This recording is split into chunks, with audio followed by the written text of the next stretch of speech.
on Backyard Science. How to raise your own frogs in a homemade pond. The secrets to lying on a bed of nails revealed. And drops under pressure.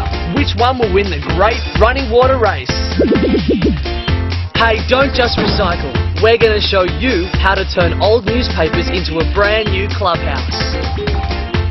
Richard straps on the goggles and becomes a test pilot for a very weird aeroplane. And how the little guy can beat the muscle man. Could be useful for a guy like you, Jason. Hey, brains always beat brawn, Dana. But first, a clubhouse that'll be the envy of the neighbourhood. Just round up some spare newspapers and a bunch of friends with some time on their hands.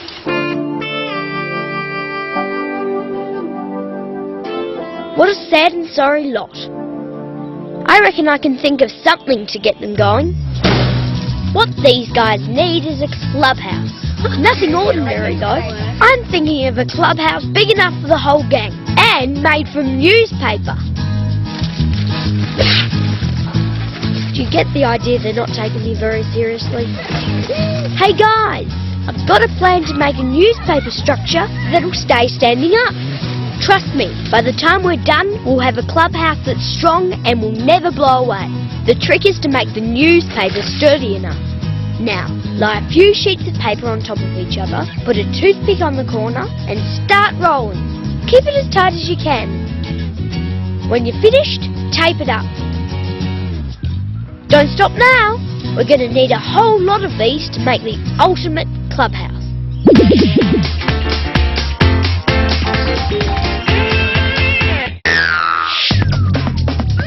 Everybody knows how to make a marshmallow smaller, right? You can squash them, you can slam them. Best of all, you can munch them. But do you know how to make them bigger? Here's a better way. Put the marshmallow in a small jar. Put a straw through a hole in the lid and seal around it. Then suck.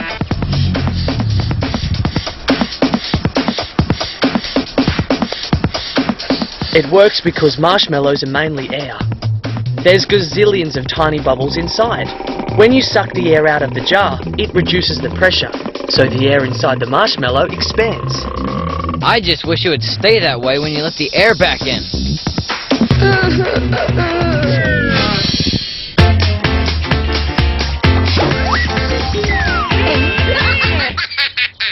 Stand by for an aviation spectacular.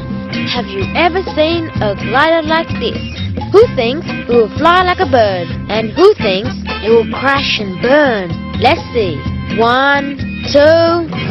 Hold on. Before we do, why don't I show you how to make one? Wanna see it again? All you need is 2 strips of paper. One about 25 centimeters long, the other about half that length, plus a drinking straw. Make the 2 strips into loops by sticking the ends together and tape them to each end of a straw. Easy! It doesn't really look like a plane, does it? Now for the real test. 1, 2, 3! Not bad, huh? The circular shape of the wings gives the plane its lift. In theory, as long as you keep the proportions the same, any size plane should also be able to fly. Not bad, Dana. Richard's plane might look unusual, but I've never seen a better glider. Speaking of unusual, I wonder how that clubhouse is coming along. I'm not convinced old papers will be strong enough. These are the building blocks for our brilliant newspaper clubhouse. Talk about strength in numbers. 63, 64, 65. That's it. Stop, everybody. Okay, now the fun starts. Cut a tube to exactly 65 centimeters. We need 35 tubes of that length. We also need 30 tubes that are about 5 finger widths shorter than the long ones. You guys do those, and you guys can stick with the long ones. And just so we don't get confused, we'll paint the long ones blue, short ones red. They'll be our club colours.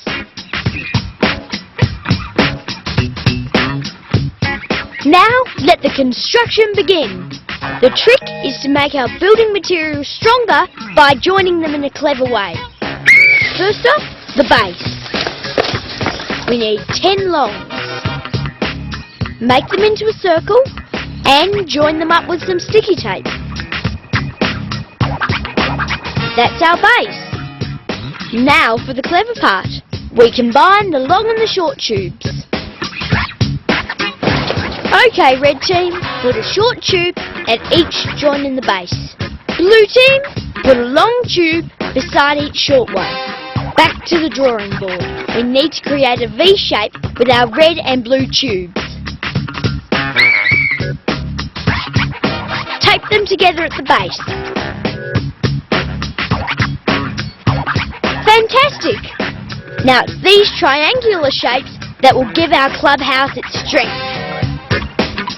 Red team, join the tips of the short tubes.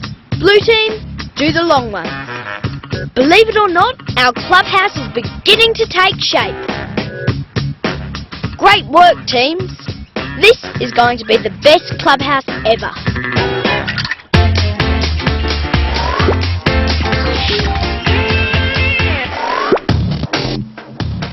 All my friends are bigger and stronger than I am. I'm sick of being the smallest. And I'm always the weak link when it comes to muscle power. See what I mean? I'd love to have a way at beating them at their own game. I know! The Broomstick Challenge! Here's how it works. I give 2 of my friends a broomstick to hold. The other one has to pull the broomsticks together, while the other 2 try to hold them apart. My friend in the middle hasn't got a hope, but I know I can do it without even touching the broomstick. Pathetic, aren't they?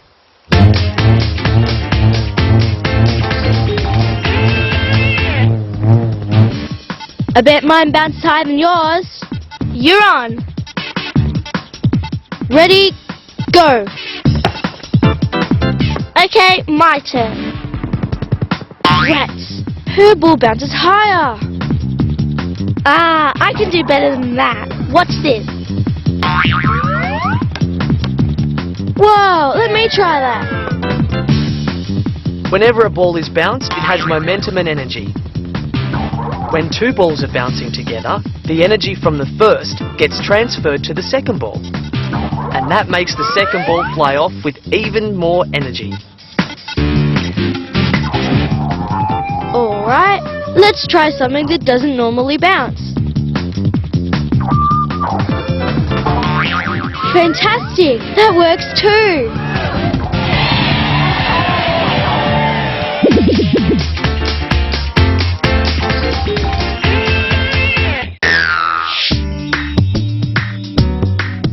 Wow, look at that beautiful insect. I'd love to get a closer look, but how can I catch it? I think I know the answer. Suction.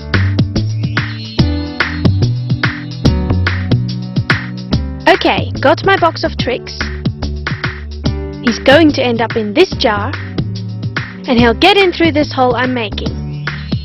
I just need to persuade him a little.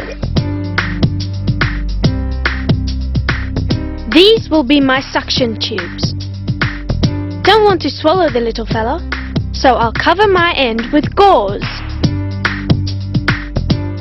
It needs to be airtight, so put the lid on firmly, carefully seal up the holes, and it's ready. Now suck.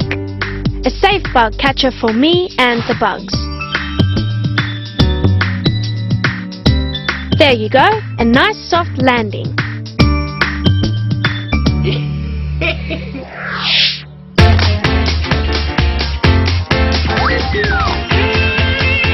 I may be smaller than this lot, but what they don't know is that I'm about to outdo them in the Strongman Stakes. This time, I'll tie one end of a piece of rope to one of the broomsticks. Then I'll weave the rope in and out of the 2 sticks. My job is to hang on to the other end of the rope. Now guys, use as much muscle as you can to pull the two broomsticks apart. Just as I thought. Even with all their muscles, they can't budge the broomsticks an inch. And I'm hardly pulling at all. Now I'll show them just how weak they are. I'll pull on the rope and that will drag them even closer together. Even the little guys can be the winner at this game. For each time the rope is wrapped around the broomsticks, John's pulling power approximately doubles. That's because when he pulls on the rope, John exerts a small force, but over a long distance. That force ends up being greater than the force two toughies can manage over the shorter distance. For once, my friends end up looking like the weaklings, and I look like the strong man.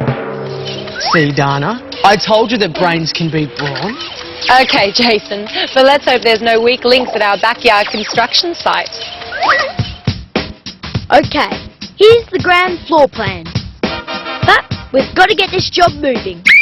No slacking off. We've reached the really interesting part.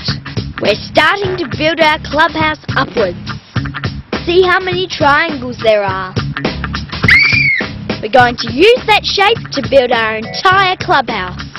Triangles are the strongest shape there is. Don't forget to join all those points together tightly. Don't want it falling down. Let's move up to the last level. I think it's going to work. Yep. Oh, steady! At last! All our triangles come together at the top. Yay! Our dome clubhouse is finished. This is known as a geodesic dome. In fact, the same design is used for the famous Epcot Center in Florida. The buildings stay up because the weight is shared by all the triangles. No need to thank me, team. It was all in a day's work. Start with the circle and just build up those triangles. And hey, a clubhouse. Right, team? What do you mean I'll wreck it if I try to get in? Oh man, now I've got to design a door.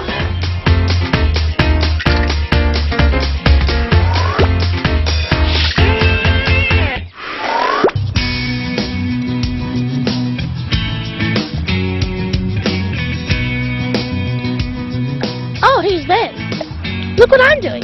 I'm going to make my own Tadpole Farm at home.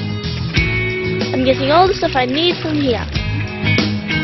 Look, it's a bit dirty, but I'll bet there's frogs' eggs in there. That's where tadpoles come from. Wouldn't it be great if we could get our tadpoles to grow? All it needs is water from a pond and an old wash tub. Now add some weeds from the pond because they put oxygen back into the water. Okay, now pour the water in.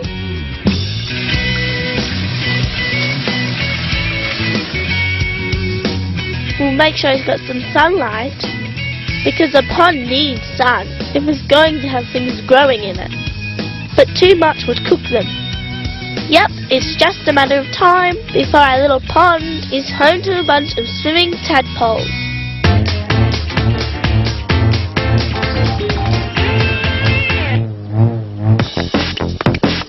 Margot and I are trying to get fit. We go running every morning. Sure gets our heart pumping. The fitter we get, the slower our pulse rate. This is one way to check your pulse. But I know a way that'll actually let us see our pulses. It'll work for sure. All you need is a drinking straw and a bit of plasticine on your wrist. Now if I take Margot's wrist, I guarantee you'll be able to see her pulse. Each time your heart beats, it sends a wave of pressure through your blood. This is called a pulse. You can feel it when you place your fingertips on top of your wrist, where there's an artery. That's weird. Looks like she's got no pulse. I'm starting to think Margot's an alien. Let me try. Ah, yes. It needs to go right on top of the artery. Now we can see how many times the straw moves in 1 minute. That'll give us our heart rate in beats per minute. Well, my ticker seems to be in good shape, but I still think Margot might be an alien. The bigger an animal, the slower its heartbeat. Elephants' hearts pump at about 25 beats a minute. But tiny mice have a pulse rate of 500 beats per minute. Here's another interesting thing about hearts. A slower heartbeat usually means a longer life. Mice live for 1 or 2 years, while elephants' hearts keep pumping for about 60 years.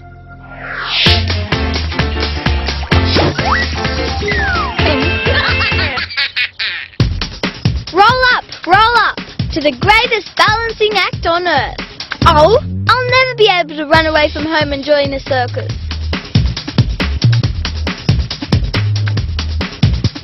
Why is Lucas so good and I'm so hopeless? I think he needs a handicap.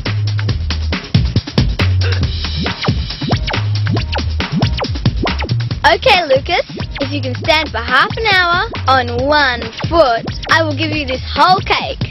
Ready, set, go!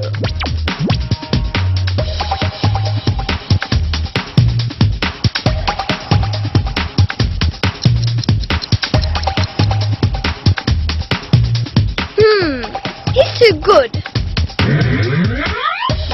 Let's make things a bit trickier. See how good you are at doing it with your eyes shut.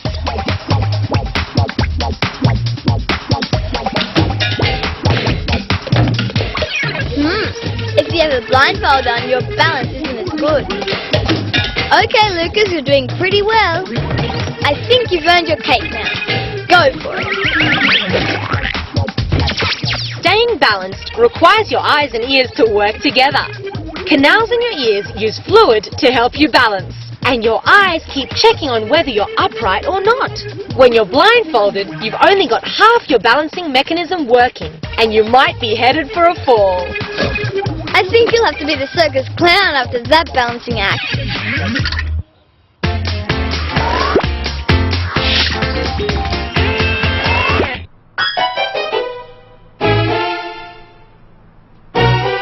Oh, he's lying on a bed of nails.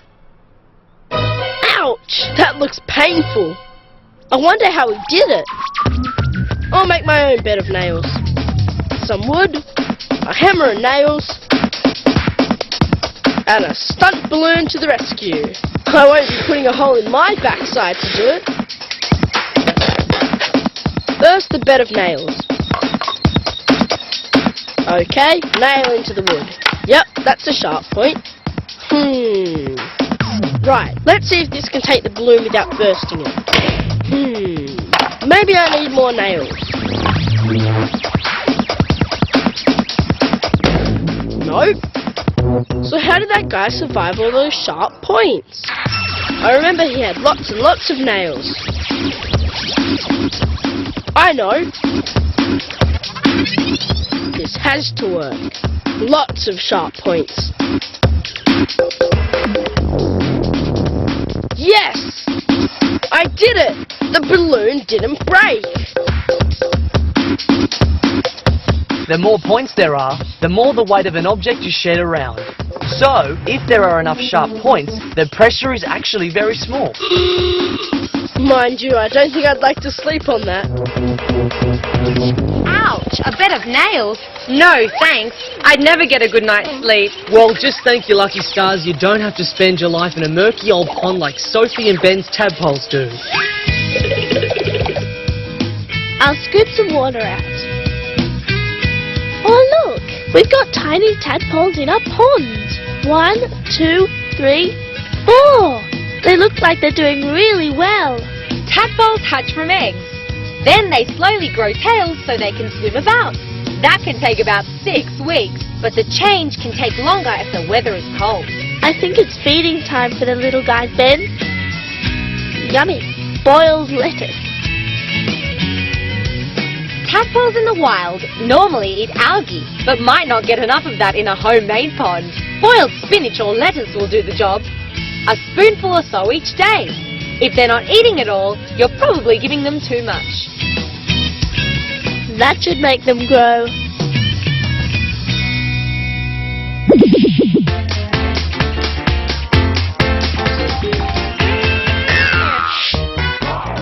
is a pretty amazing computer, but it's pretty easily confused too. Watch this. First, I write down numbers. Easy. But if I trace a small square with my other finger, suddenly it's though I've forgotten how to write. Pretty curious, isn't it? And it doesn't even have to be your hand. Try making a circle with your foot while you're writing. Get ready and write. Ah! It's impossible! What's happening? I can't do it! The human brain can do many things at once, but when it has two complicated sets of instructions, like writing and moving your other hand or foot in a certain way, sometimes things just get a little confused. So maybe my brain isn't quite as smart as it thinks it is.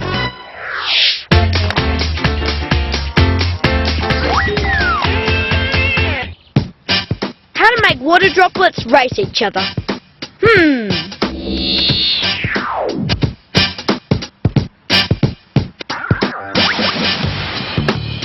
I'm going to need a cookie tray, some toothpicks, an eyedropper, and a cup of water. First, soak a toothpick in water. With an eyedropper, put a drop of water onto the tray. Okay, the water has to stick to the wet toothpick. Yes! Hang on tightly! Just a bit longer! Yes! The power of surface tension. I'll just get another racing droplet ready. Ladies and gentlemen, the race is about to start. May the best droplet win. On your mark, get set, go! Surface tension happens partly because water molecules have a positive electric charge on one end and a negative charge on the other. Opposite charges attract, so the droplet and the water on the toothpick stick together. We have a winner. Yes! I think one of those droplets was a clear winner. Oh, I get it. Clear water. Very funny, Dana. Not too funny for Sophie and Ben's tadpoles, though. They've spent their entire lives in a pond full of dirty water. Let's see how they're going. Wow! They're much bigger. These guys are going to turn into frogs soon. We need to give them something so they can climb out of the water when they want to. As tadpoles become frogs, they lose their gills. Frogs breathe air like us. That's why they need to be able to stick their heads above water in the pond. That should do the trick.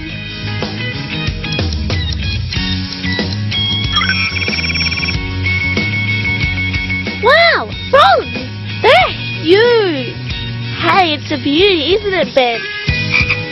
I can't believe you're a little tadpole one.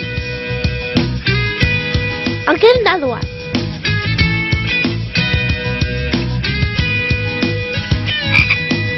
We'll have to let them go. It's not fair to keep them cooped up for too long. Okay, off to freedom, little froggies. We'll release them back to the pond where we found them. This looks like a good spot.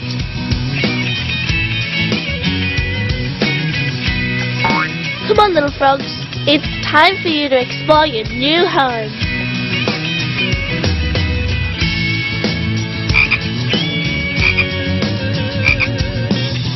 So long, Hopalong. I don't think we'll be seeing those frogs again, Dana. Nope, and it's time for us to go too, because we've reached the end of another Backyard Science. See you next time. Oh.